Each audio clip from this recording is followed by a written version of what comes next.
5 seconds to go.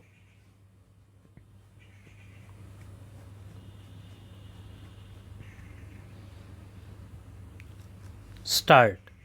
Honorable Speaker, Sir, I take this opportunity to thank all the taxpayers of our country who have contributed immensely and strengthened the hands of the government in helping their fellow citizens in this hour of need. Drawing wisdom from our ancient texts, we continue on the path to progress.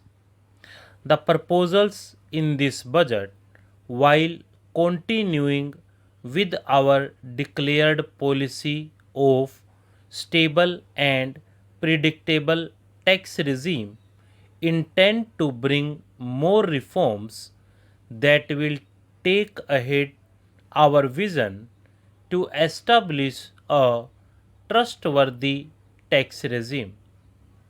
This will further simplify the tax system, promote voluntary compliance by taxpayers, and reduce litigation. India is growing at an accelerated pace, and people are undertaking multiple financial transactions. The Income Tax Department has established a robust framework of reporting of taxpayers' transactions. In this context, some taxpayers may realize that they have committed omissions or mistakes in correctly estimating their income for tax payment.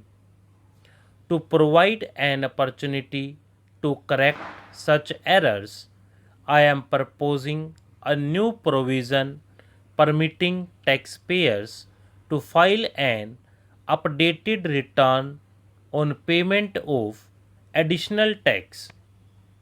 This updated return can be filed within 2 years from the end of the relevant assessment year. Presently, if the department finds out that some income has been missed out by the assessee, it goes through a lengthy process of adjudication. Instead, with this proposal now, there will be a trust reposed in the taxpayers that will enable the assessee himself to declare the income that he may have missed out earlier while filing her return. Full details of the proposal are given in the finance bill.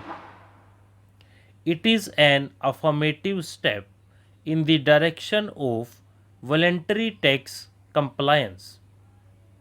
Currently, cooperative societies are required to pay alternate minimum tax at the rate of 18 and 1/2%. However, companies pay the same at the rate of 15%. To provide a level playing field between cooperative societies and companies, I propose to reduce this rate for the cooperative societies also to 15%. I also propose to reduce the surcharge on cooperative societies from present 12% to 7% for those having total income of more than rupees 1 crore and up to rupees 10 crores.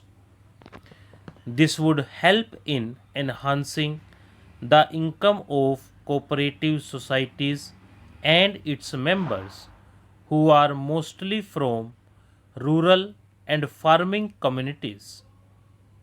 The parent or guardian of a differently abled person can take an insurance scheme for such person. There could be situations where differently abled dependents may need payment of annuity or lump sum amount even during the lifetime of their parents or guardians. I propose to thus allow the payment of annuity and lump sum amount to the differently abled dependent during the lifetime of parents or guardians, that is, own parents or guardians attaining the age of 60 years. At present, the central government contributes 14% of the salary of its employee to the national pension system. This is allowed as a deduction in computing the income of the employee. However, such deduction is allowed only to the extent of 10% of the salary in case of employees of the state government. To provide equal treatment to both central and state government employees, I propose to increase the tax deduction limit from 10% to 14% on employer's contribution to the NPS account of state government employees as well. This would help in enhancing the social security benefits of the state government employees and bring them at par with central government employees.